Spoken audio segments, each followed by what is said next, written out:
কাচ্চি বলতে আমার সর্বপ্রথম পছন্দ সুলতান ডাইনের কাচ্চি। আজ আমি গিয়েছিলাম এই সুলতান ডাইন এই ব্রাঞ্চটাতে। তো এটা খুব দ্রুতই এটা উদ্বোধন হয়েছে, এটা নতুন একটা ব্রাঞ্চ। তো আজকে আমি গিয়েছিলাম ওখানে খাওয়ার উদ্দেশ্যে না, আমি বাসায় পার্সেল করে নিয়ে আসার জন্য গিয়েছিলাম। তো এখানে মেনু কার্ডটা আমি দেখিয়ে দিচ্ছি তোমাদের, তোমরা দেখতেই পাচ্ছ এখানে অনেক ধরনের তেহারি, বিরিয়ানি, দাম বিরিয়ানি, চিকেন বিরিয়ানি অনেক কিছুই রয়েছে। তো আমি আসলে কাচ্চিটা নেওয়ার জন্যই গিয়েছিলাম। কাচ্চিটা আমার সুলতানের কাচ্চিটা খুবই খুবই খুবই ভালো লাগে।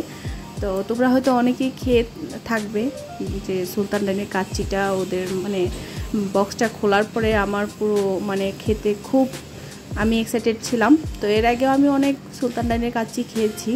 তো কাচ্চি মানেই সত্যি অন্যরকম একটা ভালোবাসা। তো ওরা কাচ্চিটা বাসমতি রাইস দিয়ে করে, আর কাচ্চির মধ্যে আলুটা জাস্ট অন্যরকম একটা ভালোবাসা। কাচ্চির আলুর কথা কি বলবো, যে এটা আসলে বলার কিছুই নেই।